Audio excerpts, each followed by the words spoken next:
എല്ലാവർക്കും നമസ്കാരം.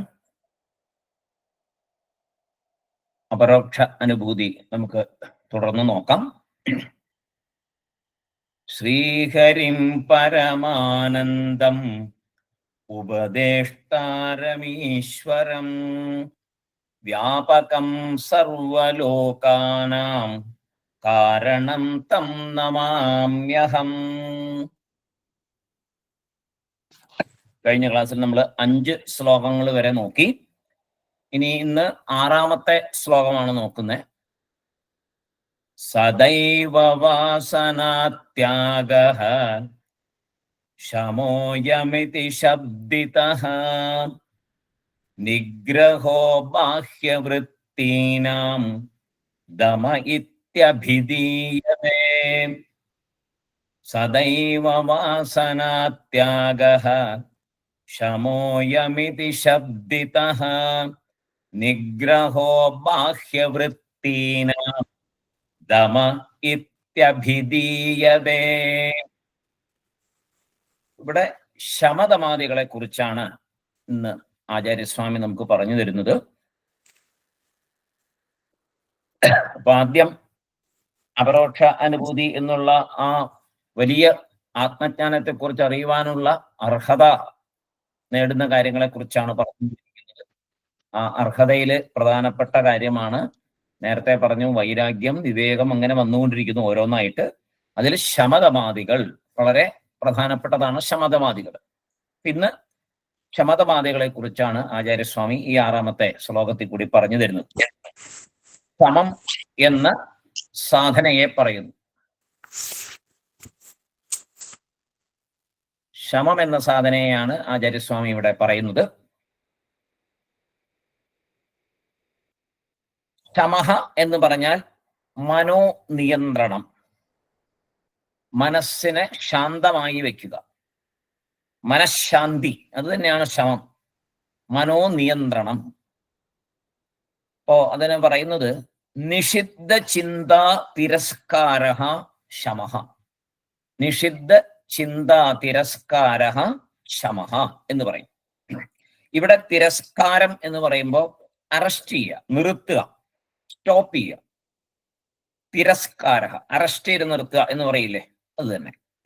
ചിന്താ തിരസ്കാരഃ എന്ന് പറയുമ്പോൾ ചിന്തകളെ നിർത്തൽ. അപ്പൊ അങ്ങനെ നമുക്ക് നിർത്താൻ പറ്റുമോ? എല്ലാ ചിന്തകളെയും നമുക്ക് അങ്ങനെ സ്റ്റോപ്പ് ചെയ്യാൻ പറ്റുമോ? പറ്റില്ല, പ്രാക്ടിക്കൽ അല്ല. എല്ലാ ചിന്തകളെയും സ്റ്റോപ്പ് ചെയ്യാൻ നമുക്ക് പറ്റില്ല. അപ്പോ നിഷിദ്ധ ചിന്ത,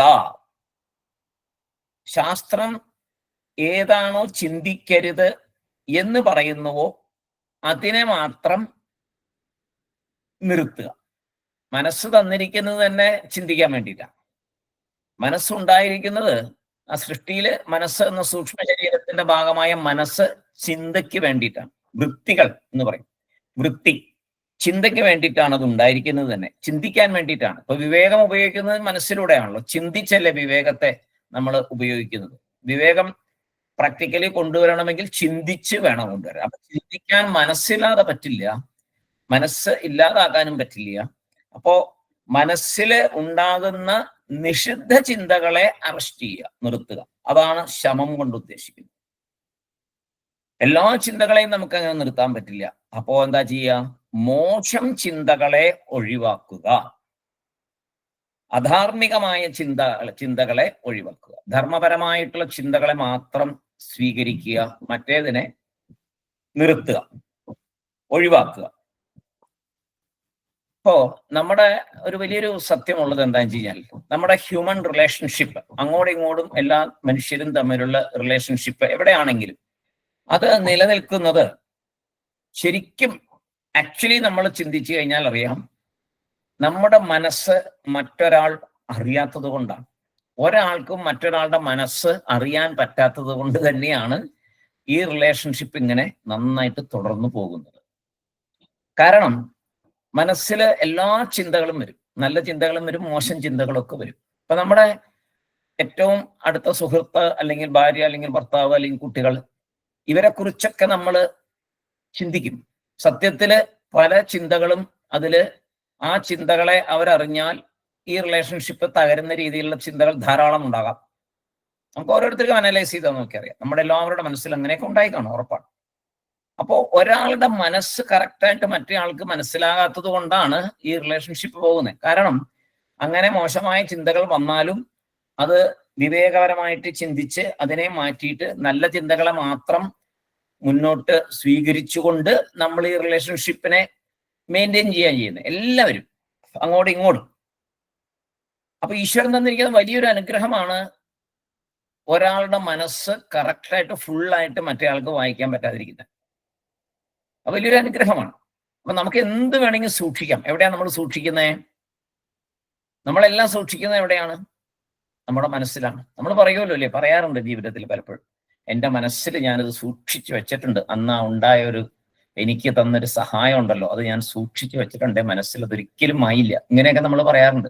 ഇതേപോലെ നല്ലതും ഉണ്ടാവും ചീത്തയും ഉണ്ടാവും. അന്ന് എന്നെ ആ ഒരു വാക്ക് പറഞ്ഞത് ഞാൻ സൂക്ഷിച്ചു വെച്ചിട്ടുണ്ട്. അത് വേറെ ആർക്കും അറിയില്ല. ചിലപ്പോൾ രണ്ടുപേരും മാത്രം തമ്മിൽ ഉണ്ടായപ്പോൾ ഉണ്ടായ ഒരു ഡയലോഗിൽ കൂടെ വന്നതായിരിക്കും തീർത്തും മോശമായ ഒരു പ്രതികരണം. അത് ഈ രണ്ടുപേർക്കേ അറിയുള്ളൂ, വേറെ ആർക്കും അറിയില്ല. അപ്പൊ നമ്മൾ വേറെ അതാരോടും പറയാറുമില്ല. പക്ഷെ നമ്മുടെ മനസ്സിലുണ്ട്. ഈ മനസ്സ് വീട്ടിലുള്ള മറ്റുള്ള മെമ്പേഴ്സ് അറിഞ്ഞാലോ ഈ റിലേഷൻഷിപ്പുകളൊക്കെ തകർന്നു. അപ്പൊ ഈശ്വരൻ തന്നിരിക്കുന്ന വലിയൊരു വരദാനമാണ് ഒരാളുടെ മനസ്സ് മറ്റാള് അറിയാതിരിക്കുന്നത്. അപ്പൊ മോശം ചിന്തകളെ ഒഴിവാക്കുക എന്നുള്ളതാണ് ഇവിടെ ശ്രമം കൊണ്ട് വരുന്നത്. അധർമ്മ ചിന്തകൾ നമ്മുടെ മനസ്സിൽ വരുമ്പോൾ ഉടനെ അതിനെ ആക്ഷൻ ആക്കാറില്ല. ധാരാളം അധർമ്മ ചിന്തകൾ ഉണ്ടാകാറുണ്ട് നമ്മുടെയൊക്കെ മനസ്സിൽ. ഒരുപാട് അധർമ്മ ചിന്തകൾ ഉണ്ടായിട്ടുണ്ട്. പക്ഷെ എല്ലാത്തിനെയും നമ്മൾ ആക്ഷൻ ആക്കിയിട്ടില്ല.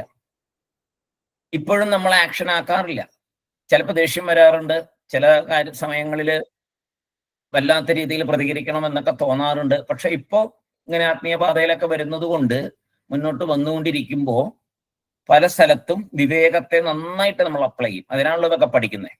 അപ്പൊ ആ വിവേകം അപ്ലൈ ചെയ്ത് മനസ്സിലെ ആ ചീത്ത ചിന്തകളെ കർമ്മത്തിലേക്ക് കൊണ്ടുവരില്ല, പ്രവൃത്തിയിലേക്ക് കൊണ്ടുവരില്ല, ആക്ഷനിലേക്ക് കൊണ്ടുവരില്ല. അങ്ങനെ ഇരിക്കുമ്പോൾ ആ ചിന്തകൾ പതുക്കെ തനിയെ ഇല്ലാതെ കിട്ടും. ആക്ഷനിൽ വരുംതോറും ഈ ചിന്തകൾ പിന്നെയും കൂടും എന്നാണ് ശാസ്ത്രം പറയുന്നത്. അധർമ്മ ചിന്തകളെ ആക്ഷനിലേക്ക് കൊണ്ടുവന്നാൽ വീണ്ടും വീണ്ടും ആ ചിന്തകൾ വരും. നേരെ മറിച്ച് അധർമ്മ ചിന്തകൾ വരുമ്പോൾ അതിനെ ആക്ഷനിലേക്ക് കൊണ്ടുവരാതെ വിവേകപരമായി ചിന്തിച്ച് അതിനെ ഒഴിവാക്കി നിർത്തിയാൽ, മാറ്റി നിർത്തിയാൽ നമ്മൾ വിജയിച്ചു എന്നാ പറയുന്നത്. അതിനാണ് നമ്മൾ സത്സംഗം. സത്സംഗത്തിന്റെ പ്രധാനപ്പെട്ട കാര്യം അത് തന്നെയാണ്. സത്സംഗം കൊണ്ടുണ്ടാകുന്നത് മനസ്സിലേക്ക് വരുന്ന അധർമ്മ ചിന്തകളെ, മോശം ചിന്തകളെ ഒഴിവാക്കാനുള്ള ഒരു ശക്തി നേടലാണ് സത്സംഗത്തിൽ നിന്ന് ലഭിക്കുന്നത്. സത്സംഗം കേൾക്കുന്തോറും ഒരുപാട് സ്റ്റോറീസ് കേൾക്കുമ്പോൾ, മൂല്യാധിഷ്ഠിതമായിട്ടുള്ള പല കാര്യങ്ങൾ കേൾക്കുമ്പോൾ, ഗുരുനാഥന്മാരുടെ ആ ഒരു സാമീപ്യം, വലിയ ഗുരുനാഥന്മാരുടെ ഉപദേശങ്ങള്, അപ്പോ അതങ്ങനെ തന്നെ വേണം. ഗുരു ഉപദേശിച്ചതല്ലേ, ആ വഴിയും തെറ്റാൻ പാടില്ല, ഈ പ്രവൃത്തി ഞാൻ ചെയ്യരുത്, ഇത് തെറ്റാണ് എന്നുള്ള ആ ബോധം ഉള്ളിൽ ഉറച്ചു വരിക, ഗുരുവിന്റെ അനുഗ്രഹം കൂടെ വരുമ്പോൾ നമ്മൾ ആ അധർമ്മ ചിന്തകളെ ഒഴിവാക്കി വിടും. അപ്പൊ അതിലൊരു വേറൊരു കാര്യം നമ്മൾ നോക്കിക്കറിയാനുള്ളത്, ദുഷ്ടമായിട്ടൊരു ചിന്ത അതിലുണ്ടായാൽ, നമ്മുടെ മനസ്സിലുണ്ടെങ്കിൽ അതിന് ശിക്ഷ ലഭിക്കാറുണ്ടോ? വളരെ ഗഹനമായിട്ട് ചിന്തിക്കുകയാണ്. അപരോക്ഷ അനുഭൂതിയിലേക്ക് വരുമ്പോഴേക്കും ചിന്തകൾ കുടക്കുടെ ഗഹനമാണ്. നമ്മുടെ മനസ്സിലെ അധർമ്മ ചിന്തകൾക്ക് ശിക്ഷ വിധിക്കാറുണ്ടോ? ഇല്ല. പുറത്തുള്ള സമൂഹം നമുക്ക് ശിക്ഷ വിധിക്കില്ല. അത് ആക്ഷനായിട്ട് വരുമ്പോഴാണ് ശിക്ഷ വിധിക്കപ്പെടുന്നത്. അധർമ്മ ചിന്തയെ ആക്ഷനാക്കി കഴിയുമ്പോഴാണ് കോടതിയും കേസും പോലീസും ഒക്കെ ആയിട്ട് ശിക്ഷ വിധിക്കപ്പെടുന്നത്. അധർമ്മചിന്ത ഉള്ളിലുണ്ടെങ്കിൽ അവിടെ ശിക്ഷ വിധിക്കപ്പെടുന്നില്ല. പക്ഷെ നമുക്ക് സ്വയം ഒരു ശിക്ഷ അവിടെ വരുന്നുണ്ട്. എന്താണ്? നമ്മുടെ മുന്നോട്ടുള്ള ആത്മീയ പ്രയാണത്തിലേക്കുള്ള തടസ്സം. അപ്പൊ അപരോക്ഷ അനുഭൂതി അനുഭവിക്കണമെങ്കിൽ എന്ത് വേണം എന്നാ പറഞ്ഞേ? വഴിയിലുള്ള തടസ്സങ്ങൾ മാറണമെന്ന് പറഞ്ഞു അല്ലേ? വളരെ പ്രധാനപ്പെട്ട ഒരു കാര്യം, തടസ്സം. അപ്പോ ഞാൻ അങ്ങനെ അധർമ്മമൊന്നും ചെയ്യുന്നില്ലല്ലോ എന്ന് വിചാരിക്കും. പക്ഷെ ആ ചിന്ത മനസ്സിൽ വന്നുകൊണ്ടിരിക്കുന്നുണ്ടോ? വന്നുകൊണ്ടിരിക്കുന്നതിനെ ഞാൻ വിവേകപരമായിട്ട് അടക്കി നിർത്തിയിരിക്കുകയാണ്. ഓക്കെ. പക്ഷെ ചിന്ത വരാതെ കണ്ട് നോക്കണം. വരാതെ കണ്ട് നോക്കിയില്ലെങ്കിൽ ഈ വന്ന ആൾക്കാർ ആരായിരിക്കും? ആക്ഷനിലേക്ക് വന്നില്ലെങ്കിലും അവർ തടസ്സക്കാരായി നമ്മുടെ മുമ്പിൽ നിൽക്കും. എന്തിന്? അപരോക്ഷ അനുഭൂതി നേടാനായിട്ട്. അപ്പോ ദുഷ്ടചിന്തകൾ ആത്മീയ പുരോഗതിക്ക് തടസ്സം. അങ്ങനെ ദുഷ്ടചിന്തകൾ ഉണ്ടാകുന്നത് ആത്മീയ പുരോഗതിക്ക് തടസ്സം തന്നെയാണ്. അതുകൊണ്ട് ആണ് പറഞ്ഞത് നിഷിദ്ധ ചിന്ത തിരസ്കാര. നിഷിദ്ധ ചിന്ത തിരസ്കാര എന്നിവിടെ പറയാൻ കാരണം ആ നിഷിദ്ധ ചിന്തകളെ മാറ്റിയില്ലെങ്കിൽ, അറസ്റ്റ് ചെയ്തില്ലെങ്കിൽ അവ വരുന്നതിനെ പതുക്കെ പതുക്കെ, അതാണ് ഇതിൽ ഏറ്റവും വലിയൊരു പ്രത്യേകത. അതിനെ തടഞ്ഞു നിർത്തിയാൽ പിന്നീട് പിന്നീട് അത് പൊട്ടി പൊട്ടി മുളയ്ക്കില്ല. അനർത്ഥ ചിന്താ തിരസ്കാരം എന്നും കൂടെ വേണമെങ്കിൽ അതിനെ പറയാം. രണ്ടു തരം ഉണ്ട്. ഒന്ന് നിഷിദ്ധ ചിന്താ തിരസ്കാര. അപ്പൊ അത് നമുക്ക് ഏതാണ്ടൊക്കെ മനസ്സിലായി. ഇനി അവിടെ പറയുന്നത് അനർത്ഥ ചിന്താ തിരസ്കാര. അനർത്ഥമായിട്ടുള്ള ചിന്തകളെയും തിരസ്കരിക്കണം. ചില സമയത്ത് നമ്മൾ എന്തെല്ലാമോ ചിന്തിച്ചുകൊണ്ട് ഇങ്ങനെ മണിക്കൂറുകൾ പോയത് അറിയില്ല. ചില പാർക്കിലൊക്കെ ചെന്നിരിക്കും, ഒറ്റയ്ക്ക് ചെന്നിരിക്കും, 1 മണിക്കൂർ 1.5 മണിക്കൂറൊക്കെ ചെന്നിരിക്കും. ഇരുന്നിട്ട് എന്താ സംഭവിക്കുന്നത്? ഒന്നും സംഭവിക്കുന്നില്ല. അവിടെ ഇങ്ങനെ എന്തെല്ലാമോ ചിന്തിച്ചു കൂട്ടും. ഒന്നും വേണ്ട, ഒരു ബസ്സിൽ യാത്ര ചെയ്യുമ്പോൾ, നല്ല ദൂരം യാത്ര ചെയ്യണം എങ്കിൽ, കൂട്ടുകാരൊന്നുമില്ല, ഒറ്റയ്ക്കാണ് യാത്ര ചെയ്യണമെങ്കിൽ, ആ സമയത്ത് എന്താ ചെയ്തുകൊണ്ടിരിക്കുന്നത്? ഒന്നിലെ ഉറങ്ങും, ഇല്ലെങ്കിൽ ഒരുപാട് ചിന്തകൾ ഇങ്ങനെ മനസ്സിൽ കൂടെ വന്നു പോകും. അതൊന്നും ആക്ഷൻ ആകുന്ന ചിന്തകളല്ല. ധാരാളം ചിന്തകൾ, 10,000-കണക്കിന് ചിന്തകൾ വന്നു പോകും. 2-3 മണിക്കൂറൊക്കെ യാത്ര ചെയ്യേണ്ടി വന്നു കഴിഞ്ഞാൽ വേറെ ഒന്നുമില്ല, ഒറ്റയ്ക്കിരുന്ന് ഇങ്ങനെ ചിന്തിച്ചുകൊണ്ടിരിക്കും. മൊബൈൽ ഉണ്ടെങ്കിൽ കുറച്ചു നേരം മൊബൈലിൽ സംസാരിക്കുമായിരിക്കും. എന്നാലും ചിന്തയാണ് കൂടുതൽ സമയം. ഇപ്പൊ പ്രായമായവരൊന്നും ശ്രദ്ധിച്ചു കഴിഞ്ഞാൽ കാണാം, രാവിലെ മുതൽ ഒരു ഈസി ചെയറിൽ വന്ന് കാപ്പി കുടിച്ച് കിടന്നു കഴിഞ്ഞാൽ ഉച്ചയാകുമ്പോൾ ഉണ്ണാൻ എണീക്കുന്നവരെ വരെ ഇങ്ങനെ കിടക്കും. കുറച്ച് സമയം മാത്രമായിരിക്കും, ബാക്കിയുള്ള സമയവും ചിന്ത തന്നെ. ചിന്താശക്ത അല്ലെ, വൃദ്ധസ്ഥാവൽ ചിന്താസക്ത, ആചാര്യസ്വാമി നേരത്തെ പറഞ്ഞു വെച്ചിട്ടുണ്ട്. അപ്പൊ ഇങ്ങനെ ചിന്തിച്ചുകൊണ്ടിരിക്കും, ചിന്തകൾ മാത്രം. ചിന്തയുടെ ലോകത്തിലാണ് ആ സമയത്ത്. അതിലെല്ലാം ചിന്തകളും വരും. കഴിഞ്ഞ ചിന്തകൾ വരും, ഇനി വരാൻ പോകുന്ന ചിന്തകൾ വരും, ചെയ്തിരിക്കുന്ന നമ്മളോട് ഓരോരോ ചെയ്തിരിക്കുന്ന നമ്മളെ വിഷമിപ്പിച്ച കാര്യങ്ങൾ വരും. നമ്മുടെ മനസ്സിലെ പല സമയങ്ങളിലും വലിയ ശക്തമായ ധർമ്മചിന്തകളും നമ്മുടെ മനസ്സിൽ വരും. പക്ഷെ നമുക്ക് ഫിസിക്കലി നമുക്കൊന്നിനും പറ്റില്ല. എനിക്ക് ശക്തി ഉണ്ടായിരുന്നെങ്കിൽ ഞാൻ അങ്ങനെ ചെയ്യാമായിരുന്നു എന്നൊക്കെ തോന്നിക്കും, പല കാര്യങ്ങളൊക്കെ ചോദിക്കും. അതേസമയം ചില ചിന്തകൾ അധർമ്മമായിരിക്കേയില്ല. കുറെ പ്രായമായ ആൾക്കാർ, ധാരാളം വായനയൊക്കെ ശീലിച്ചിട്ടുള്ളവര്, നല്ല നല്ല കാര്യങ്ങളൊക്കെ ചെയ്തിട്ടുള്ളവര്, അവർക്ക് ഇങ്ങനെ അധർമ്മമൊന്നും വരില്ല. അവര് നല്ല ചിന്തകളായിരിക്കും ചിന്തിച്ചുകൊണ്ടിരിക്കുന്നത്. പക്ഷെ അത് പ്രവൃത്തിയിൽ വരാൻ പറ്റുന്നതല്ലല്ലോ. ആരെയും ഉപദ്രവിക്കുന്ന ചിന്തിക്കുകയില്ല അവര്, ഒന്നുമില്ല. നല്ല കുട്ടികളുടെ കാര്യം, പേരക്കുട്ടികളുടെ കാര്യം, ഇങ്ങനെ പലതും ചിന്തിച്ച് സന്തോഷമായിട്ടിരിക്കും. പക്ഷേ അതുകൊണ്ടും പ്രയോജനം എന്തെങ്കിലും ഉണ്ടോ? ഒന്നുമില്ല. ഒരു പ്രയോജനവും അതുകൊണ്ടുണ്ടാവില്ല. അത് ഇങ്ങനെ ചിന്തിച്ചാൽ സമയം പോയെന്നുള്ളതേ ഉള്ളൂ. അവിടെ പറയുന്നത് നമ്മൾ അറിയാതെ തന്നെ പറയും, എന്താ പ്രയോജനം ഉണ്ടായില്ല, പിന്നെ എന്താണ്ട്, ഒന്നുമില്ല, നമ്മുടെ സമയം പോയി എന്നുള്ളതേ ഉള്ളൂ. അങ്ങനെ ചിന്തിച്ചിരിക്കുന്നതിനാൽ വലിയ ഒരു നഷ്ടം ഉണ്ടാകുന്നുണ്ട്. അതാണ് കാലം നമുക്ക് നഷ്ടപ്പെടുന്നു, കാലം നഷ്ടപ്പെടുന്നു. ഒരു മിനിറ്റ് കാലം നഷ്ടപ്പെടുന്നത് വളരെ വലിയ അപരാധമാണ്, അല്ലെ? കാലം നഷ്ടപ്പെടുക, മണിക്കൂറുകൾ നഷ്ടപ്പെടുക എന്ന് പറഞ്ഞാൽ വലിയ നഷ്ടമാണത്. ശാസ്ത്രം പറയുന്നു സമയം വളരെ വളരെ വിലപ്പെട്ടതാണ്. ഒരു നാമം ചൊല്ലാൻ പറ്റിയാൽ ആ സമയത്ത് അത് വളരെ വിലപ്പെട്ടതാണ്. ആ സമയം അതായത് വെറുതെ ചിന്തിച്ചിരിക്കുന്ന സമയം, ഭാഗവതത്തെ കൃഷ്ണന്റെ കഥകള്, രാമന്റെ കഥകൾ, ഇങ്ങനെ പലതും ചിന്തിച്ചാണെങ്കിൽ ആ ചിന്തകളെല്ലാം സച്ചിന്തകളായി മാറിയിട്ട് ആത്മീയ വഴിയിലെ തടസ്സങ്ങളെ മാറ്റാൻ അവ നമ്മളെ അനുഗ്രഹിക്കും. അതാണ് വെറുതെ ഉള്ള ചിന്തകളും ഈശ്വരീയ ചിന്തകളും തമ്മിലുള്ള വ്യത്യാസം. ഈശ്വരീയമായിട്ടുള്ള ചിന്തകൾ വന്നാൽ അത് അപരോക്ഷാനുഭൂതി അനുഭവിക്കാനുള്ള മാർഗത്തിലെ തടസ്സങ്ങളെ മാറ്റും. വെറുതെ ചിന്തിച്ചാൽ ആ ചിന്തകൾ ഒരിക്കലും തടസ്സത്തെ മാറ്റുന്നില്ല, പിന്നെയും ആ ചിന്തകൾ കുന്നുകൂടിക്കൊണ്ടിരിക്കും, അത്ര മാത്രമേ ഉള്ളൂ. അപ്പൊ സമയം ഒരിക്കൽ നഷ്ടപ്പെട്ടാൽ അത് തിരിച്ചു വരില്ലെന്നുള്ളത് ഉറപ്പാണ്. ഒരിക്കലും തിരിച്ചു വരില്ല ആ സമയം. പ്രയോജനമില്ലാത്ത ചിന്തകളെയും അധർമ്മ ചിന്തകളെയും നിർത്തൽ ആണ് ശമഃ. കുറച്ചുകൂടെ ഡെപ്തിലാണ് ഇപ്പൊ പറയുന്നത്. എന്താ പറയുന്നത്? പ്രയോജനമില്ലാത്ത ചിന്തകളെയും കൂടെ ഒഴിവാക്കണം, അധർമ്മ ചിന്തകളെ പ്രത്യേകിച്ചും ഒഴിവാക്കണം. ഇതിനെ ആചാര്യസ്വാമികൾ ഇവിടെ പറഞ്ഞു തരുന്നത് സദാ ഏവ വാസനാത്യാഗഃ, സദൈവ വാസനാത്യാഗഃ ശമോയമിതി ശബ്ദിതഃ എന്ന് പറഞ്ഞല്ലോ. അപ്പോ സദാ ഏവ വാസനാത്യാഗഃ എന്നാണ് ആചാര്യസ്വാമി ഇവിടെ പറഞ്ഞത്. അത് കുറച്ചുകൂടെ അഡ്വാൻസ്ഡ് ലെവല. എന്താണത്? വാസനാത്യാഗം. ത്യാഗം എന്ന് പറഞ്ഞാൽ തിരസ്കാരം തന്നെയാണ് ഇവിടെ ഉദ്ദേശിച്ചിരിക്കുന്നത്. തിരസ്കാരം തന്നെയാണ് ഈ ത്യാഗം കൊണ്ട് ആചാര്യസ്വാമി ഇവിടെ ഉദ്ദേശിച്ചത്.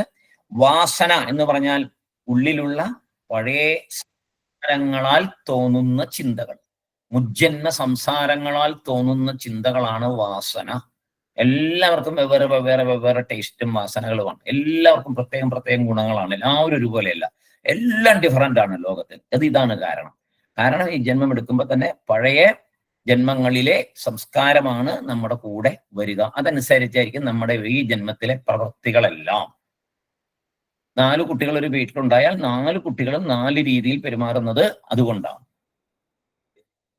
100 പേരെ എടുത്താൽ 100 പേരും ഡിഫറന്റ് രീതിയിലാണ് ജോലി ചെയ്യുന്നതും പ്രവർത്തിക്കുന്നതും സമ്പാദിക്കുന്നതും കല്യാണം കഴിക്കുന്നതും എല്ലാം വേറെ വേറെ വേറെ വേറെ വേറെ പറയാണ്. ഒന്നുപോലെ ഒന്ന് കാണുകയില്ല. ഇത് വാസന കൊണ്ടാണ് അങ്ങനെ സംഭവിക്കുന്നത്.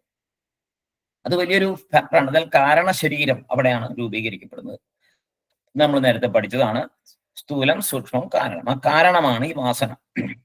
അപ്പോ ഈ വാസനയെ അങ്ങനെയാണെങ്കിൽ ഇങ്ങനെ പോയിക്കൊണ്ടിരിക്കുമല്ലോ, നമുക്കതിനൊന്നും മാറ്റാൻ പറ്റില്ലെങ്കിൽ പിന്നെ എന്താ ചെയ്യാൻ പറ്റുക എന്നൊരു ചോദ്യം. ഫ്രീ വില്ലാണോ എന്നൊക്കെ ചോദ്യം ഉണ്ട്. ഇവിടെ പല ഡെപ്ത് ആയിട്ടുള്ള ചോദ്യങ്ങളുണ്ട്. അപ്പോ ഈ വാസന ഉള്ളിലുള്ള ആ സംസ്കാരം കൊണ്ട്, വാസന കൊണ്ട് തോന്നുന്ന ചിന്തകൾ, അതിനെയാണ് ഇവിടെ വാസന ത്യാഗം ചെയ്യണം എന്ന് പറയാം. ആ വാസന ആയിട്ട് വരുന്നതിനെ അധർമ്മമായിട്ടുള്ളതാണെങ്കിൽ അതിനെ ത്യാഗം ചെയ്യണം. അതെങ്ങനെ പറ്റും എന്നുവെച്ചാൽ ഒരു സ്ക്രിപ്റ്റ് എഴുതി വെച്ചിരിക്കുകയാണ് ഓൾറെഡി. നമ്മൾ വരുമ്പോഴേ ഇവൻ ഇന്നാണ്, ഇവന്റെ ഉള്ളിലെ സ്വഭാവം ഇങ്ങനെയാണ് വരാൻ പോണെന്ന് എഴുതി വെച്ചിട്ടുണ്ട്. അതിനെ മാറ്റാൻ പറ്റുമോ എന്നുള്ളതാണ് പിന്നത്തെ ചോദ്യം. പറ്റും എന്നാണ് ശാസ്ത്രം പറയുന്നത്. എങ്ങനെ പറ്റും? നല്ല അറിവുകളെ ശ്രദ്ധയോടെ കേൾക്കുക, നല്ല സത്സംഗം. കുട്ടികൾക്ക് ഇപ്പൊ ചിലർ പറയും, അങ്ങനെയാണെങ്കിൽ നിങ്ങൾ ഈ വാസന പ്രകാരമാണ് ജീവിതം മുഴുവൻ പ്രവർത്തിക്കാൻ പോണെങ്കിൽ ഈ കുട്ടികൾക്കൊക്കെ പുതിയ പുതിയ കാര്യങ്ങൾ, നല്ല കാര്യങ്ങൾ പറഞ്ഞു കൊടുത്തിട്ട് എന്താ കാര്യം? അവരവരുടെ രീതിക്ക് തന്നെയല്ലേ വലുതാകുമ്പോൾ പ്രവർത്തിക്കുള്ളൂ. അങ്ങനെയല്ല.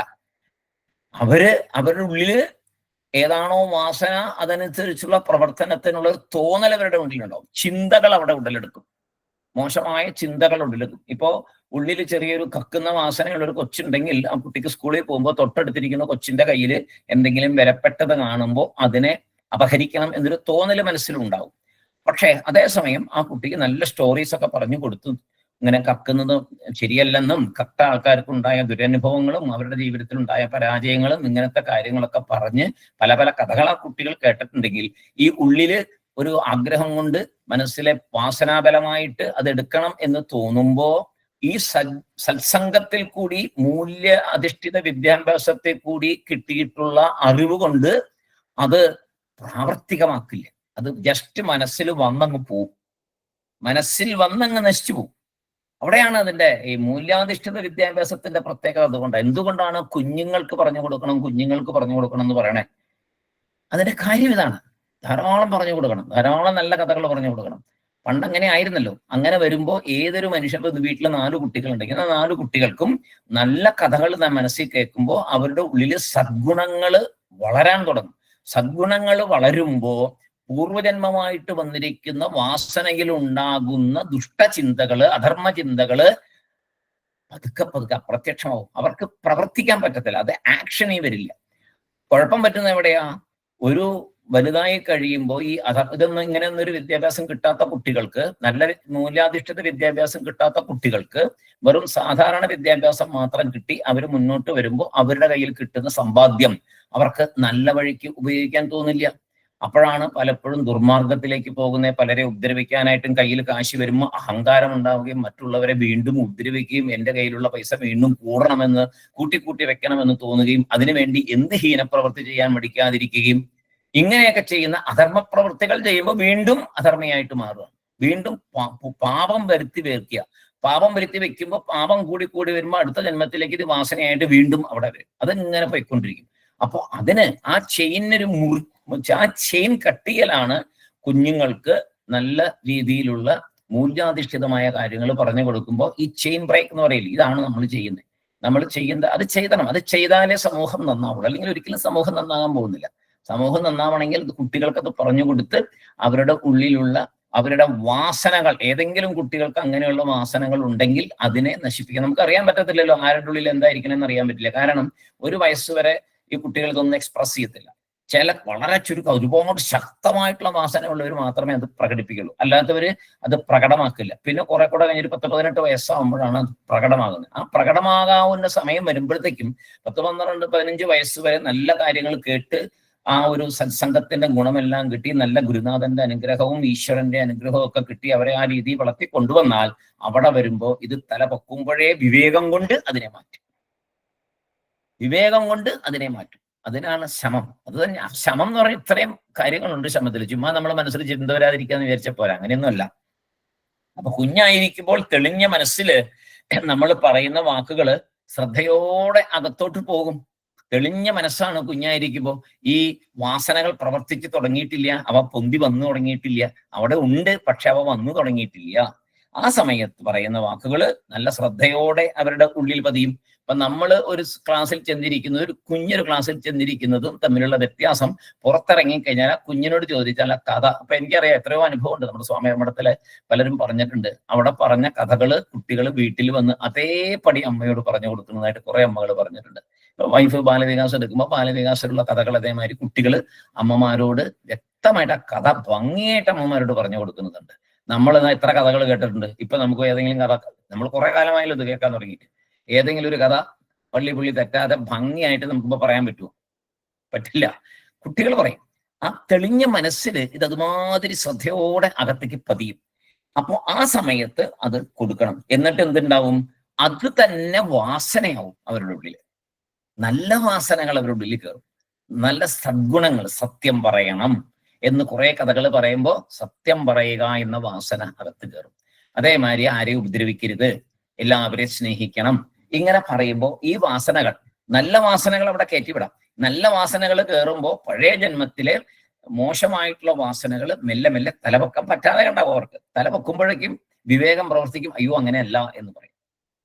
അപ്പൊ പൂർവ്വജന്മ മോശം വാസനകളെ ഈ ജന്മത്തിലെ നല്ല വാസനകൾ കൊണ്ട്, നല്ല അറിവുകളെ വാസനയാക്കി മാറ്റി ജയിക്കാൻ സാധിക്കും എന്നാണ് ഇവിടെ പറഞ്ഞു തരുന്നത്. അങ്ങനെ വാസനകൾ കൊണ്ടുണ്ടാകുന്ന നിഷിദ്ധ ചിന്തകളെയും അധർമ്മ ചിന്തകളെയും നിർത്തണം. പ്രയോജനമില്ലാതെ ആ ചിന്തിച്ചു കൊണ്ടിരിക്കുന്നത് അവസാനിപ്പിക്കണം. അപ്പോ മനസ്സ് നമ്മുടെ അധീനത്തിൽ വരും. അതിന് നമ്മൾ ആക്ഷൻ എടുക്കണം. മനസ്സ് നമ്മുടെ മനസ്സിൽ, എന്റെ മനസ്സിന് വിഷമം എന്ന് പറയാറില്ലേ, എന്റെ മനസ്സിന് ഇപ്പോഴാണ് സന്തോഷമായി എന്ന് പറയാറില്ലേ, ഇത് രണ്ടും നമ്മൾ പറയാറുണ്ട്. എന്റെ മനസ്സിന് ഇപ്പോൾ എന്റെ മനസ്സിപ്പം ഞാൻ പറഞ്ഞത് കേൾക്കുള്ളൂ എന്ന് പറയാൻ പറ്റിയിട്ടുണ്ടോ ഇതുവരെ? അത് സാധിക്കണം. എന്റെ മനസ്സിൽ ഞാനാണ് തീരുമാനിക്കുന്നത് എന്റെ മനസ്സ് എങ്ങനെയാണെന്ന് എന്ന് സാധിക്കണം. അത് വരണം. ഞാൻ എന്നുള്ള ആ ആത്മാവിന് മനസ്സിന്റെ മുകളിൽ പൂർണ്ണമായിട്ടുള്ള കൺട്രോൾ ഉണ്ടായിരിക്കണം. മനസ്സ് ആത്മാവല്ല, ആത്മാ തന്നെ, മനസ്സ് തന്നെ. അപ്പൊ ഈ മനസ്സിനെ നിലയ്ക്ക് നിർത്തേണ്ടത് ആത്മായാണ്, ഞാനാണ്. ഞാൻ അതിനെ നിർത്തണം. അതിൽ സച്ചിന്തകൾ മാത്രമേ വരാൻ അനുവദിക്കാവൂ. ഇതൊക്കെ സ്റ്റെപ്പാ. ഒന്നുമില്ലാത്തൊരവസ്ഥയിലേക്കാണ് നമ്മൾ പോകാൻ പോകുന്നത്. അതിനു മുമ്പ് ആദ്യം ചീത്തയെ കളഞ്ഞിട്ട് വേണ്ടേ ഒന്നുമില്ലാത്ത അവസ്ഥയിലേക്കൊക്കെ പോകാൻ. അപ്പോ അയം ശമഃ ഇത് ശബ്ദിത. സമ്പ്രദായത്തിൽ ഇത് തന്നെ ശമം എന്ന് പറയപ്പെട്ടിരിക്കുന്നു. എപ്പോഴാണ് ഇത് ചെയ്യേണ്ടത്? സദാ. അതാണ് തുടങ്ങിയത്. സദൈവ എന്നതാണ്. സദാ എപ്പോഴും ആയിരിക്കണം. ഇത് ഇടയ്ക്ക് കുറച്ചു നേരം ധ്യാനത്തിലിരിക്കുമ്പോൾ സച്ചിന്തകളെ കൊണ്ടുവരാം, ദുഷ്ചിന്തകൾ കൊണ്ടുവരാം, അത് പോരാ. ധ്യാനത്തിൽ 1 മണിക്കൂർ 10 മിനിറ്റ് ഇരുന്നിട്ട് ഇത് ചെയ്താൽ കൊണ്ട് പ്രയോജനമില്ല. ജീവിതത്തിലുടനീളം ഫുൾ ടൈം എപ്പോഴും ഇങ്ങനെയായിരിക്കണം. എന്ത്? സച്ചിന്തകളെ കൊണ്ടുവന്ന് വാസനയാക്കി മാറ്റി ദുഷ്ചിന്തകളെ നീക്കി നിർത്താൻ സാധിക്കണം. ഇങ്ങനെയുള്ള ശമം ലഭിക്കുവാൻ എന്താണ് ഉപായം എന്നാണ് അടുത്ത ചോദ്യം. ശമത്തിനെ കുറിച്ച് മനസ്സിലായി. എന്താണ് ഇതിനൊരു ഉപായം? അതിനാണ് പറയുന്നത്, ആദ്യമായി വൈരാഗ്യത്തെ സമ്പാദിക്കണം. ഒന്നിനോടും അമിതമായ ആസക്തി വരരുത്.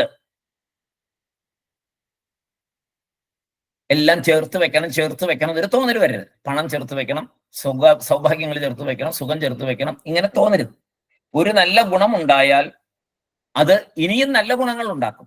അതേപോലെ തന്നെയാണ് ഒരു മോശം സ്വഭാവം നമ്മുടെ കയ്യിൽ വന്നാൽ അത് പിന്നെയും കൂടുതൽ മോശം സ്വഭാവങ്ങളെ നമ്മുടെ കൂടെ കൊണ്ടുവരും. അതല്ലേ, ഒരു നുണ പറഞ്ഞാൽ പിന്നെ എത്ര നുണ പറയണം അത് മൂടി വെക്കണമെങ്കിൽ? നമ്മുടെ പ്രാക്ടിക്കൽ ലൈഫിൽ കണ്ടിട്ടുള്ള, ഒരു നുണ പറഞ്ഞാൽ അത് മൂടി വെക്കണമെങ്കിൽ എന്തുമാത്രം നുണ പറയേണ്ടി വരും. മാത്രമല്ല അത്രയും കാലം മനസ്സ് അശാന്തിയിലായിരിക്കും. മനസ്സൊരിക്കലും ശാന്തമായിരിക്കില്ല, എപ്പോഴും അശാന്തിയിലായിരിക്കും. അപ്പോ അതാണ് കുട്ടികളോട് ചീത്ത കൂട്ടുകെട്ടുകൾ കുട്ടികൾ കണ്ടു കഴിഞ്ഞാൽ എത്രയും പെട്ടെന്ന് ചീത്ത കൂട്ടുകെട്ടുകളിൽ നിന്ന് അവരെ കാരണം. ഒരു ചീത്ത കൂട്ടുകാരൻ വന്നാൽ അവന് പിന്നെയും പുതിയ ചീത്ത കൂട്ടുകാരന്മാരെ ഇൻട്രൊഡ്യൂസ് ചെയ്യും. ആരെ? വന്ന പുതിയ ചീത്ത കൂട്ടുകാരൻ. ഒരു നല്ല കുട്ടിക്ക് ഒരു ചീത്ത കൂട്ടുകാരൻ വന്നാൽ ആ ചീത്ത കൂട്ടുകാരൻ പിന്നെയും ചീത്ത കൂട്ടുകാരെ ഇവന് കൂട്ടുകാരനായി കൊണ്ടുവരും. അതുകൊണ്ട് ആദ്യമേ അതിനെ മാറ്റണം. ചീത്ത കൂട്ടുകെട്ടിലേക്ക് പോകാൻ അനുവദിക്കരുത്. അപ്പൊ വേറൊരു പുതിയൊരാളെ ഇൻട്രൊഡ്യൂസ് ചെയ്യുന്ന പൊട്ടയാള് പൊട്ടയെ ഇൻട്രൊഡ്യൂസ് ചെയ്യുള്ളൂ. അതേപോലെ നമ്മൾ എന്ത് ചെയ്യണം? നല്ല കാര്യങ്ങൾ ചെയ്തു കൊടുക്കുമ്പോൾ നല്ല കാര്യങ്ങളെ പുറകെ വരുള്ളൂ. നല്ല ഗുണങ്ങൾ പറഞ്ഞു കൊടുത്താൽ ഒരു നല്ല ഗുണം വന്നാൽ അതിന്റെ കൂടെ മറ്റു നല്ല ഗുണങ്ങളും വരും. സത്യം വന്നാൽ അതിന്റെ കൂടെ ധർമ്മം വരും. ധർമ്മം വന്നാൽ ശാന്തി വരും. ശാന്തി വന്നാൽ അതിനു മുമ്പേ തന്നെ പ്രേമം വരും. പ്രേമം വന്ന് ആ പ്രേമം തന്നെ എല്ലാ ഗുണങ്ങളെയും കൊണ്ട് സത്യം, ധർമ്മം, ശാന്തി, പ്രേമം, അഹിംസ, ആ പ്രേമം ഒന്ന് വന്നാൽ ബാക്കിയെല്ലാം വരും. അഹിംസ ചെയ്യില്ല, ആരെയും ഉപദ്രവിക്കത്തില്ല, സത്യമേ പറയുള്ളൂ. ഇല്ലേ? സ്നേഹമുള്ളവരോട് സത്യമേ പറയുള്ളൂ, സ്നേഹമുള്ളവരോട് ധർമ്മപരമായിട്ടേ പ്രവർത്തിക്കുള്ളൂ, സ്നേഹമുള്ളവരെ ഹിംസിക്കില്ല. അങ്ങനെ വരുമ്പോ മനസ്സിന് ശാന്തിയും കിട്ടും, അപ്പോൾ മനസ്സമാധാനവും കിട്ടും. സ്നേഹമുള്ള ഒരാളോട് എന്തെങ്കിലും ഒരു കാര്യം പറയുമ്പോൾ പരസ്പരം സ്നേഹമുള്ളവർ ഷെയർ ചെയ്താൽ മനസ്സിന് ശാന്തിയും വരും.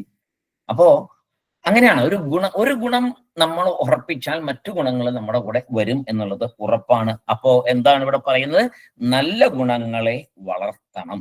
എങ്ങനെയാണ് ശമം ലഭിക്കുക എന്നൊരു ഉപായമാണ് പറയാൻ പറഞ്ഞത്. അതിനാണ് പറഞ്ഞത് നല്ല ഗുണങ്ങളെ വളർത്തുന്നതാണ് ശമം എന്ന ആ സാധന കൂടുതലാകാനുള്ള, അത് പാലിക്കാനായിട്ട് സാധിക്കാൻ ഉള്ളൊരു മാർഗം. പിന്നെ ധ്യാനം, മെഡിറ്റേഷനിൽ എന്താ ചെയ്യുന്നത്? മനസ്സിനെ ശാന്തമാക്കി നിർത്തലാണ് മെഡിറ്റേഷൻ. ആ ശാന്തമായി നിർത്തുമ്പോൾ അവിടെ മോശം ചിന്തകൾ വരില്ല, വരാനുള്ള വഴി നമ്മൾ കൊടുക്കില്ല. അപ്പൊ അങ്ങനെ നിർബന്ധപൂർവം ഇരിക്കുകയാണത്.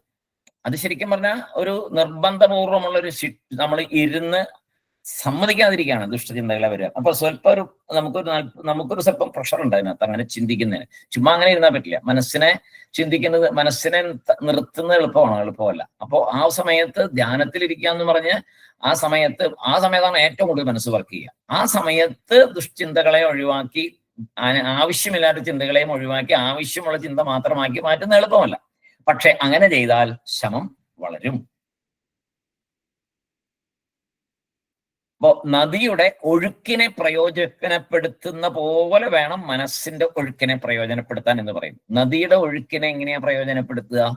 അല്ലെ? അത് ഒഴുകുമ്പോൾ അതിൻ്റെതായ വഴിക്ക് നല്ല രീതിയിൽ പ്രയോജനപ്പെടുത്തുന്ന പോലെ വേണം ശമത്തിന് വേണ്ടിയിട്ടുള്ള കാര്യങ്ങൾ ചിന്തിക്കുമ്പോൾ ആ ചിന്തകളെ നല്ല രീതിയിൽ ഉപയോഗിക്കാൻ. അപ്പോ അതിനൊരു കാര്യം പറയുന്നു ഇവിടെ. നമ്മൾ സാധനങ്ങൾ വാങ്ങുമ്പോൾ ഇപ്പൊ എന്താ കൂടെ കിട്ടുക? ഒരു ഗ്യാരണ്ടി കിട്ടും, പിന്നെ ഒരു മെയിൻ്റനൻസ് കാർഡ് തരും, മെയിൻ്റനൻസ് ഓഫർ തരും, ഇല്ലേ? ഇപ്പൊ ഇന്ന് മേടിച്ചാൽ 3 വർഷത്തേക്ക് മെയിൻ്റനൻസ് ഫ്രീ. അതായത് മെയിൻ്റനൻസ് നിർബന്ധമാണെന്നുള്ളതല്ല. അതുകൊണ്ട് എന്തിനായിട്ട് മെയിൻ്റനൻസ് ഫ്രീ തരുന്നേ? ഒരു പ്രോഡക്റ്റ് മേടിക്കുമ്പോൾ മെയിൻ്റനൻസ് ഫ്രീ എന്ന് പറയുകയാണെങ്കിൽ അതിന്റെ അർത്ഥം അതിന് മെയിൻ്റനൻസ് വേണ്ടി വരും എന്നുള്ളതാണ്. അപ്പോ അതുപോലെ മനസ്സിനും മെയിൻ്റനൻസ് വേണം. മനസ്സിനും മെയിൻ്റനൻസ് വേണം. പക്ഷെ ഇവിടെ ആരും ഗ്യാരണ്ടി ചെയ്യാനില്ല, നമ്മൾ തന്നെ ഉള്ളൂ ചെയ്യാൻ, സ്വന്തമായിട്ട് തന്നെ ചെയ്തോണം. രമണ മഹർഷി പറയാറുണ്ട്, മനസ്സിനെ അടക്കണമെങ്കിൽ അതിനെ ജസ്റ്റ് ഒബ്സർവ് ചെയ്താൽ മതി എന്ന് പറയും. മനസ്സിനെ ശ്രദ്ധിച്ചാൽ നിങ്ങൾക്ക് മനസ്സിനെ നിയന്ത്രിക്കാം എന്ന് രമണ മഹർഷി വലിയൊരു ഉപദേശം തന്നുണ്ട്. മനസ്സിനെ ശ്രദ്ധിക്കുക. നമ്മൾ ചെയ്യാത്ത കാര്യമാണ്. നമ്മൾ മനസ്സിന്റെ പുറകെ അങ്ങ് പോവുകയുള്ളൂ, ശ്രദ്ധിക്കാറില്ല മനസ്സിനെ. ആക്ഷൻ എന്ന് പറഞ്ഞുകൊണ്ട് മനസ്സിൽ പറഞ്ഞുകൊണ്ടിരിക്കും, നമ്മൾ ആക്ഷൻ ചെയ്തുകൊണ്ടിരിക്കും. അതല്ലാതെ കണ്ട് നീ എന്നോട് എന്ത് ആക്ഷനാ ചെയ്യാൻ പറഞ്ഞേ എന്ന് പറഞ്ഞ് മനസ്സിനെ ചിന്തിക്കാറുണ്ടോ? എന്ത് ചിന്തയാ ഇപ്പൊ വന്നത്? ഞാനിപ്പോ അത് തൽക്കാലം ചെയ്യുന്നില്ല കേട്ടോ, ജസ്റ്റ് വിഡ്രോ ചെയ്തോളൂ എന്ന് പറയാറുണ്ടോ നമ്മൾ മനസ്സിനോട്? ഇല്ല. അത് ശീലിക്കണം എന്നാണ് പറയുന്നത്. ഒബ്സർവ് ചെയ്യുക. ജസ്റ്റ് ഒബ്സർവ് ചെയ്താൽ മതി എന്നാ പറയണം. ഒന്നും വേണ്ട, ഒബ്സർവ് ചെയ്താൽ മതി. എന്നും ഒബ്സർവ് ചെയ്താൽ മതി. ഇതാണോ ചിന്തിക്കുന്നത്? ഇതാണോ പറയുന്നത്? എന്റെ മനസ്സെ, നീ എന്നോട് ഇതാണോ പറയുന്നത് എന്ന് ഒബ്സർവ് ചെയ്താൽ മതി. ആ മോശം ചിന്തകൾ തനിയെ അപ്രത്യക്ഷമാകും. അതിനെ ശ്രദ്ധിച്ചാൽ മതി, ഗൗനിച്ചാൽ മതി എന്ന് രമണ മഹർഷി പറഞ്ഞിട്ടുണ്ട്. നിഷിദ്ധ അധർമ്മ ചിന്തകൾ വന്നാൽ അതിനെ ശ്രദ്ധിച്ച് അത് തുടരാൻ അനുവദിക്കരുത്. ചിന്തയെ മാറ്റണം. എന്ത് ചിന്തയാണ് മനസ്സിൽ വരിക എന്നുള്ളതിന് എന്തെങ്കിലും ചോയ്സ് ഉണ്ടോ നമുക്ക്? ഒരു ചോയ്സും ഇല്ല. അതാണ് പൂർവ്വജന്മമായിട്ട് കയറി വരുന്നത്. അവിടെ ചോയ്സ് ഇല്ല, പൂർവ്വജന്മം കയറി വരും. ചോയ്സ് ഉണ്ടാക്കണമെങ്കിൽ സത്സംഗത്തിൽ കൂടെ വന്നിട്ട് വേണം.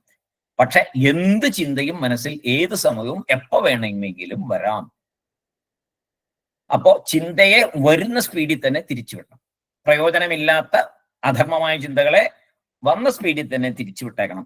ആവശ്യമില്ലാത്ത ചിന്തകൾക്ക് സമയം വേസ്റ്റ് ചെയ്യരുത്. അടുത്ത സാധന പറയുന്നു ദമഹ, ഇന്ദ്രിയ നിയന്ത്രണമാണ്. ദമഹ എന്ന് പറഞ്ഞാൽ നിഗ്രഹോ ബാഹ്യവൃത്തീനാം ദമ ഇത്യഭിധീയതേ. ദമഹ എന്ന് പറഞ്ഞാൽ ഇന്ദ്രിയങ്ങൾ, നമ്മുടെ പഞ്ചകർമ്മേന്ദ്രിയങ്ങളെ നിയന്ത്രിക്കുക. ജ്ഞാനേന്ദ്രിയങ്ങളെയൊക്കെ വേണ്ട രീതിയിൽ നോക്കിക്കണ്ടും ഉപയോഗിക്കുക. 5 ജ്ഞാനേന്ദ്രിയങ്ങളെ നിയന്ത്രിക്കലാണ് പ്രധാനം. 5 ജ്ഞാനേന്ദ്രിയങ്ങളെ നിയന്ത്രിക്കുക. നിഷിദ്ധ പ്രവൃത്തി തിരസ്കാര. നേരത്തെ ചിന്താ തിരസ്കാരം പറഞ്ഞു, ഇപ്പോ പ്രവൃത്തി തിരസ്കാര. നിഷിദ്ധ പ്രവൃത്തി തിരസ്കാര.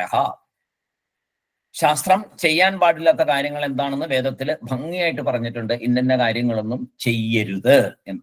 അതിനെ ചെയ്യാതിരിക്കുക. ഇന്ന കാര്യങ്ങൾ കാണരുത് എന്ന് ശാസ്ത്രം പറഞ്ഞിട്ട് അത് കാണാതിരിക്കുക. ഇന്ന കാര്യങ്ങൾ കേൾക്കരുത് എന്ന് പറഞ്ഞിട്ട് അത് കേൾക്കാതിരിക്കുക.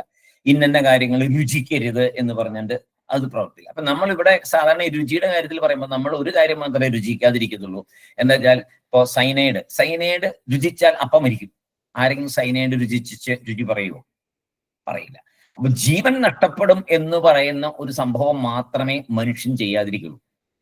ജീവൻ നഷ്ടപ്പെടാത്ത ബാക്കി എന്ത് പ്രവൃത്തിയും ശാസ്ത്രം ചെയ്യാൻ പാടില്ല എന്ന് പറഞ്ഞിട്ടുണ്ടെങ്കിലും മനുഷ്യൻ ചെയ്യും. അതാണ് മനുഷ്യൻ. അവിടെ മനുഷ്യനും മൃഗം തമ്മിലുള്ള വ്യത്യാസമാണ്. മൃഗങ്ങൾക്ക് അവരുടെ ബ്രെയിനിൽ കൊടുത്തിട്ടുണ്ട് ഇന്നു ചെയ്തോളൂ, ഇന്നു ചെയ്യാൻ പാടില്ല, അവരതനുസരിച്ച് ജീവിക്കുന്നു. മനുഷ്യൻ അങ്ങനെയല്ല. ചെയ്യാൻ പാടില്ല എന്ന് പറഞ്ഞത് ചെയ്യാനാണ് കൂടുതൽ താല്പര്യം. അങ്ങോട്ട് പോകരുത് എന്ന് പറഞ്ഞാൽ അങ്ങോട്ട് പോയാൽ എന്താ, അവിടെ കയറരുത്, അങ്ങോട്ട് കയറിയാൽ എന്താ, ഇങ്ങനെ എല്ലാത്തിനെയും വെല്ലുവിളിച്ചു പോകും. ആ വെല്ലുവിളി ഒരു സ്ഥലത്ത് മാത്രം സ്റ്റോപ്പ് ചെയ്യും. എവിടെയാണെന്ന് അറിയോ? മരിക്കും എന്നുള്ള ഭയം ഉണ്ടെങ്കിൽ, ഈ ശരീരം നശിക്കും എന്നുള്ള ഭയം. അവിടെ ആത്മീയ അറിവ് വന്നിട്ട് ആത്മാ വേറെ ശരീരം വേറെ എന്ന് പറഞ്ഞിട്ടല്ല, ഞാൻ ഈ ശരീരമാണ് എന്നുള്ള പൂർണ്ണ ബോധത്തിലാണ് അങ്ങനെയൊക്കെ പ്രവർത്തിക്കുന്നത്. ഇങ്ങനെ പ്രവർത്തിക്കുന്നത് മരണം എന്ന് പറയുന്ന ഒരു സംഭവം ഇവിടെ വരുന്നു. അതിന് ഈ വെല്ലുവിളി ഒന്നും ഏറ്റെടുക്കാൻ പോവില്ല. സൈനൈഡ് രുചിച്ച് നോക്കാൻ ആരും വിചാരിക്കാറില്ല. അപ്പത്തി വരും, നാക്കി തൊട്ടപ്പത്തി. അപ്പൊ അങ്ങനെയുള്ള ജീവൻ നഷ്ടപ്പെടും എന്ന് പറയുന്ന ഒരു സംഗതി, എനിക്ക് ഈ ഭൂമിയിൽ ജീവിക്കാൻ പറ്റാണ്ടാവും, ഞാൻ ജീവൻ നഷ്ടപ്പെടും, ഞാൻ ഇല്ലാണ്ടാകും എന്നൊരു തോന്നലുള്ള കാര്യങ്ങൾ മാത്രമേ മനുഷ്യൻ വേണ്ടെന്ന് വെക്കുള്ളൂ. ബാക്കിയെല്ലാം ആര് വേണ്ടെന്ന് പറഞ്ഞാൽ, എത്ര വലിയ ഗുരു വേണ്ടെന്ന് പറഞ്ഞാലും അത് ചെയ്യണം എന്നുള്ള മോശമായ ചിന്ത മനുഷ്യനിലുണ്ടാവും. അതുകൊണ്ടാണ് ഇവിടെ പറയുന്നത് ദമം ശീലിക്കണം എന്ന് പറയുന്നത്. അനർത്ഥ പ്രവൃത്തി തിരസ്കാര, അനർത്ഥമായിട്ടുള്ള പ്രവൃത്തികളെ തിരസ്കരിക്കുക. നേരത്തെ അവിടെ പറഞ്ഞ പോലെ തന്നെ ചിന്തകളെ തിരസ്കരിക്കുന്ന പോലെ തന്നെ പ്രവൃത്തിയെ തിരസ്കരിക്കണം. ചില പ്രവൃത്തികൾ ഒരു പാപവും ഇല്ലാത്തതായിരിക്കും. പ്രത്യേകിച്ച് പാപമൊന്നും അതുകൊണ്ട് ഉണ്ടാവത്തില്ല. അങ്ങനത്തെ ചില പ്രവൃത്തികളുണ്ട്. അതേസമയം അത് ആർക്കും ഒരു പ്രയോജനവും അതുകൊണ്ട് ഉണ്ടാവില്ല. അങ്ങനെയാണ് പ്രവർത്തിക്കുന്നത്. അതുകൊണ്ട് ഒരു പ്രയോജനം ആർക്കും ഉണ്ടാകത്തുമില്ല. അങ്ങനെയുള്ള എത്രയോ പ്രവൃത്തികളുണ്ട് നമ്മുടെ ഇടയിൽ. അപ്പോ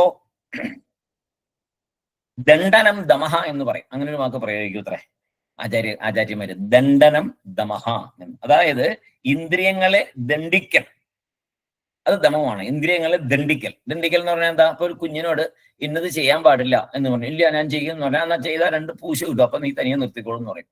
അല്ലെങ്കിൽ ചെയ്യാൻ പാടാത്ത കാര്യം ചെയ്തൊരു അടി കൊടുക്കും. അടി കൊടുക്കുമ്പോൾ പിന്നീട് ഇത് ചെയ്യില്ല, പിന്നീട് ഇത് ചെയ്യാൻ പുറപ്പെടത്തില്ല.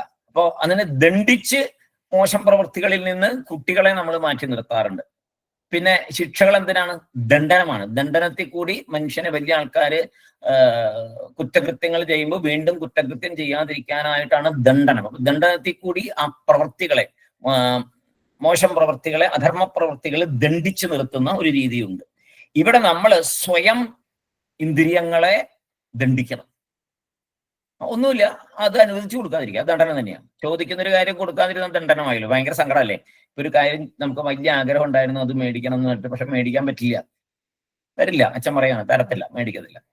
അപ്പൊ ഒരു തരം ദണ്ഡനമായി. അവിടെ അടിക്കണം എന്നില്ല, തരാതിരുന്നാൽ തന്നെ ദണ്ഡനമായി. അതേപോലെ കണ്ണ് ഇന്ന കാഴ്ച കാണണം എന്ന് പറയുമ്പോൾ കണ്ണിനെ ഇല്ല, അത് പറ്റില്ല, അത് നമ്മുടെ സംസ്കാരത്തിനെതിരാണ്, അത് നീ ചെയ്യേണ്ട എന്ന് കണ്ണിനോട് പറഞ്ഞ് കണ്ണിനെ അതിൽ നിന്ന് പിന്തിരിപ്പിച്ചാൽ ദണ്ഡനം തന്നെയാണ്. പക്ഷെ അത് നല്ലതിലേക്കാണ് ആ കൊണ്ടുപോകുന്നേ.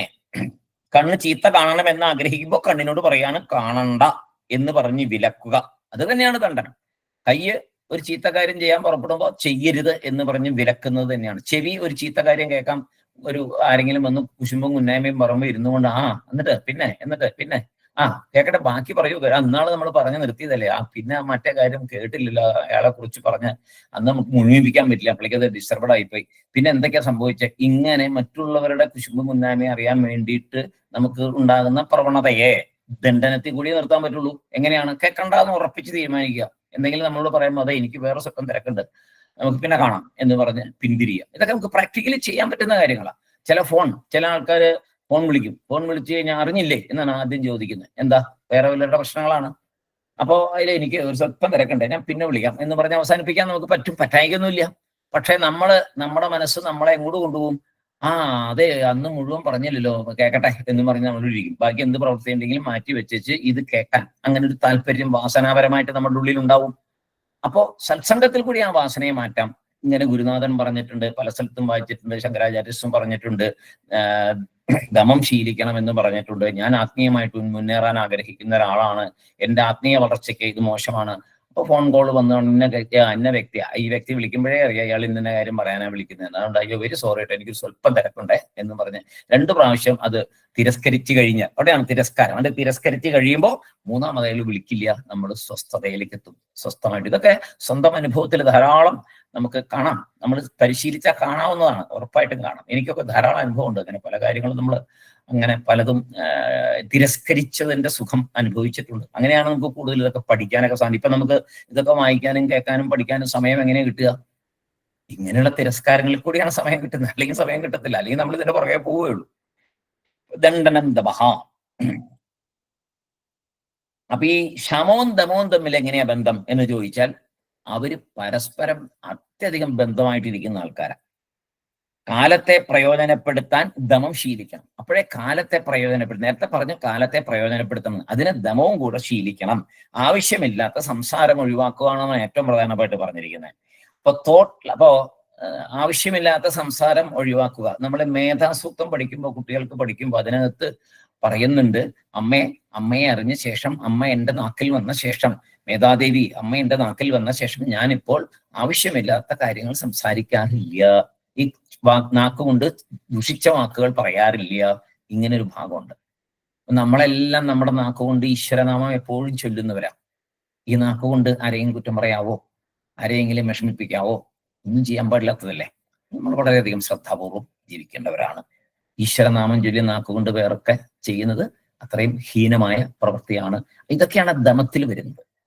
അപ്പോ തോട്ട് ലെവൽ ആണ് ശമം, ആക്ഷൻ ലെവലാണ് ദമം. അപ്പൊ ഇവര് തമ്മിൽ ബന്ധമില്ലാതിരിക്കുമോ? തീർച്ചയായിട്ടും അത് തമ്മിൽ വളരെ പരസ്പര ബന്ധമുണ്ട്. അപ്പൊ ചോദിക്കുന്നു, എങ്ങനെയാണ് ദമം ഒരു സാധനയായിട്ട് നമുക്ക് സമ്പാദിക്കാൻ പറ്റുക? അപ്പൊ പറഞ്ഞു, നിഗ്രഹ ബാഹ്യവൃത്തീനാം, നിഗ്രഹോ ബാഹ്യവൃത്തീനാം ദമ ഇത്യഭിധീയത എന്ന് 2ാമത്തെ വരിയിൽ പറഞ്ഞു.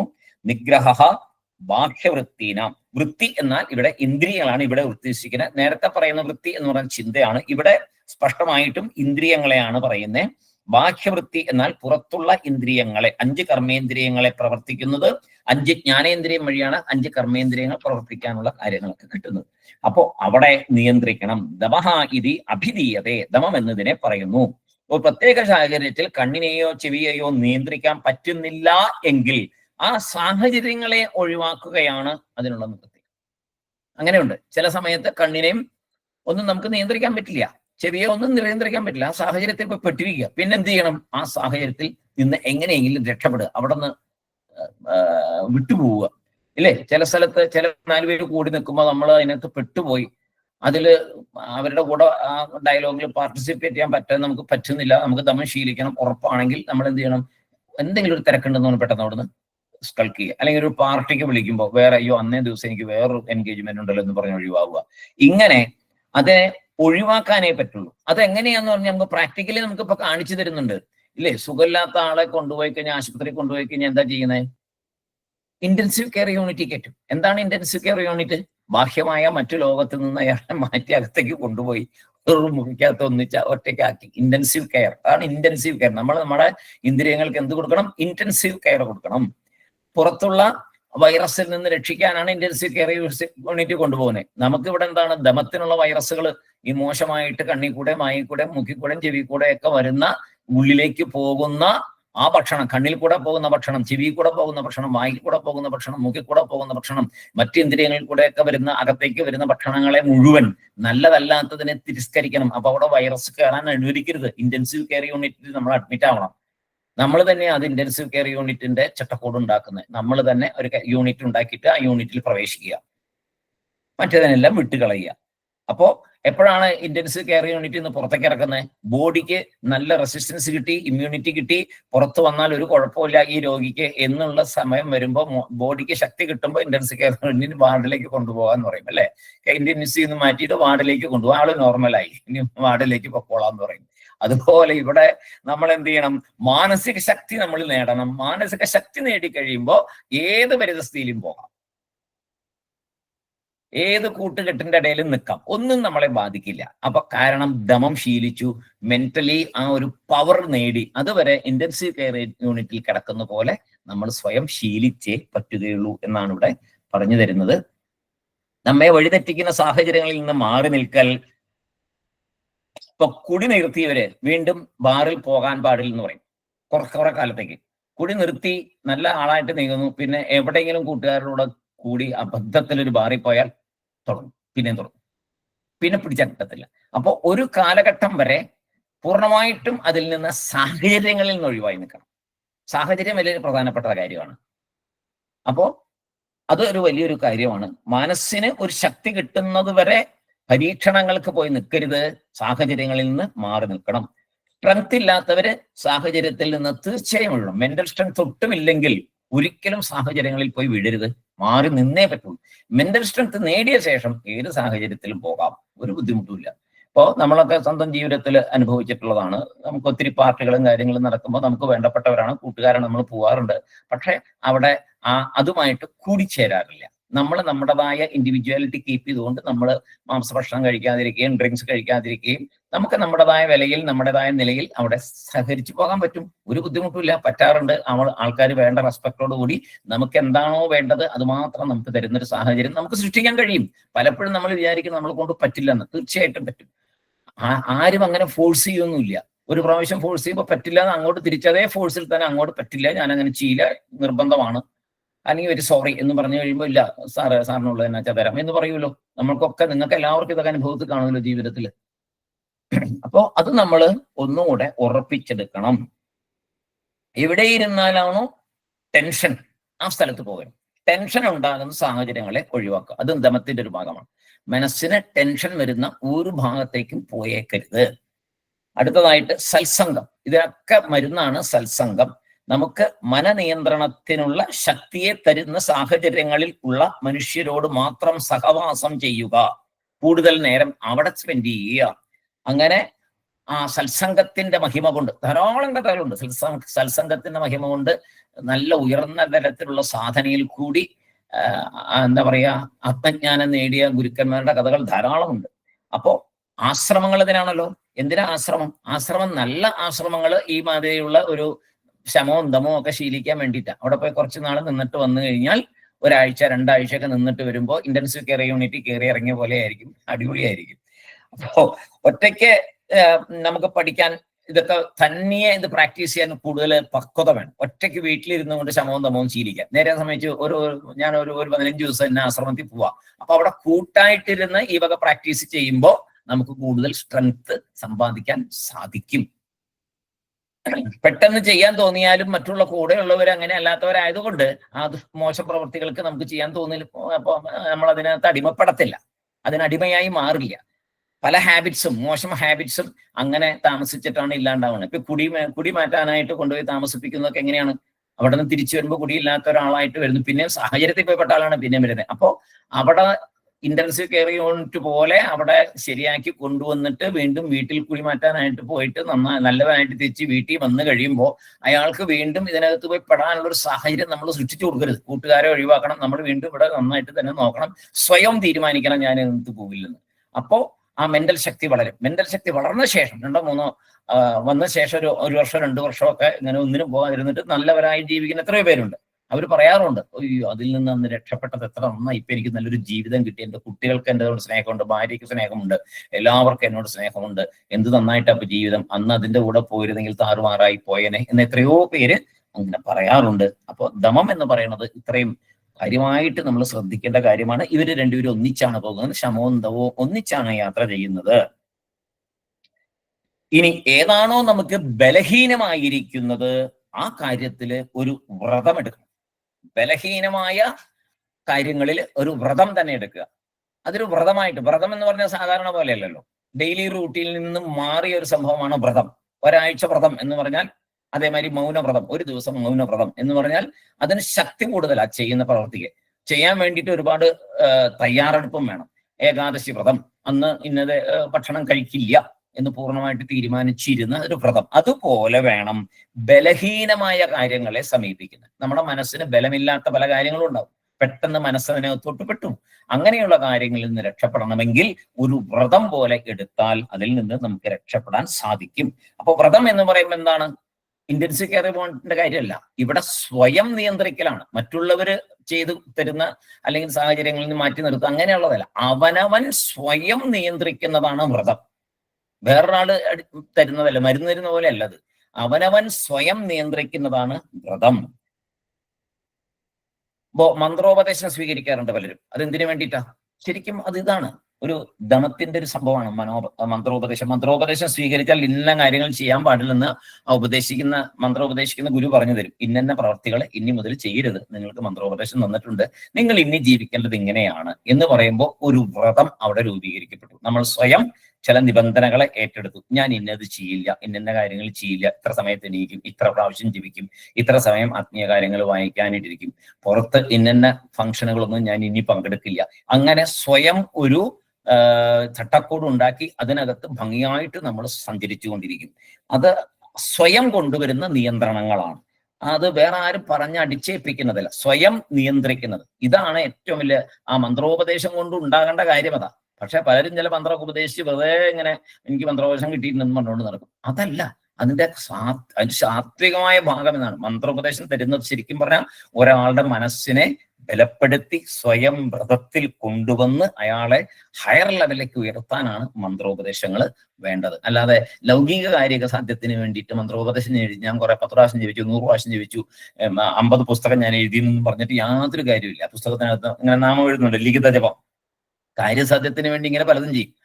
അത് എല്ലാം ഫലമായിക്കൊണ്ട് കർമ്മവും കാര്യസാധ്യവുമായിട്ട് ഒരുപാട് ബന്ധമുണ്ട്. ഇതുകൊണ്ട് മാത്രം അത് മുഴുവൻ ശരിയാവില്ല. പക്ഷെ മനസ്സിന്റെ ഒരു നന്മയിലേക്കുള്ള പോക്കിന് ഈ മന്ത്രം ജപിക്കുന്ന സമയം അല്ലെങ്കിൽ മന്ത്രം എഴുതുന്ന സമയം വേറെ ദുഷ്പ്രവൃത്തി ചെയ്യില്ലല്ലോ. അപ്പോ ഈ സ്വയം വ്രതം എടുത്തും കൂടെ വേണം നമ്മൾ ഈ ശമവും തമവും ഒക്കെ ഉറപ്പിക്കാൻ. മൗനവ്രതം വളരെ നല്ലതാണ്. വ്രതത്തെ സ്വഭാവമാക്കി മാറ്റണം. വ്രതം എപ്പോഴും വ്രതത്തെ വേണം. ഒരു ദിവസം വേണം. ഇപ്പോ ഏകാദശിക്ക് മാത്രം 5 ദിവസം കൂടുമ്പോൾ അല്ലെങ്കിൽ മാസത്തിൽ ഒരു ഏകാദശിക്ക് മാത്രം വ്രതം വേണ്ടല്ലോ. നല്ല വ്രതമായിട്ട് ഒരു എന്താ പറയാ, ഒരു മിതമായ രീതിയിൽ ഭക്ഷണം കഴിക്കുന്ന ഒരു വ്രതം ജീവിതത്തിൽ ഉടനീളം കൊണ്ടുവരാൻ മേലേ. ആവശ്യമുള്ളപ്പോ ആകാലോ, പ്രായമായില്ലേ, ഇനിയിപ്പോ അങ്ങനെയൊക്കെ നോക്കാം. അങ്ങനെ ഈ ശമതമാദികളെയാണ് ഈ ശ്ലോകത്തില് വളരെ ഭംഗിയായിട്ട് ആചാര്യസ്വാമികൾ അതിന്റെ ഹയർ ലെവൽ, ഇതൊന്നും നമ്മൾ ആദ്യം പഠിക്കുന്ന ലെവലിലുള്ളതല്ല, ഹയർ ലെവലിൽ എങ്ങനെയാണ് ശമന്തമം എന്നിപ്പോ നമുക്ക് പറഞ്ഞു തന്നു. അടുത്ത ദിവസം നമുക്ക് അടുത്ത സബ്ജക്റ്റിലേക്ക് പോകാം, 7ാമത്തെ ശ്ലോകത്തിലേക്ക് പോകാം. ഇന്ന് നമുക്കിവിടെ സമാപിക്കാം.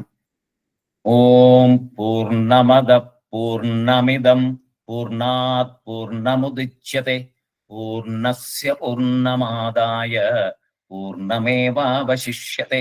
ഓം ശാന്തി ശാന്തി ശാന്തി. എല്ലാവരും നല്ല സന്തോഷത്തോടു കൂടിയായിരുന്നു ഇന്നത്തെ ദിവസം, ഓണത്തിന്റെ ദിവസം ആഘോഷിച്ചത് എന്നുള്ള ആ ഒരു വിശ്വാസത്തോടു കൂടി വീണ്ടും എല്ലാവരും നല്ല സുന്ദരമായ ഒരു നിദ്ര എല്ലാവർക്കും ലഭിക്കട്ടെ. എല്ലാവരും സന്തോഷമായിട്ടിരിക്കട്ടെ. തിരുവോണത്തിന്റെ ആ വാമനമൂർത്തിയുടെ അനുഗ്രഹം എല്ലാവരുടെ മനസ്സിലും ഉണ്ടായിരിക്കട്ടെ. സായിരാം സായിരാം സായിരാം സായിരാം സായിരാം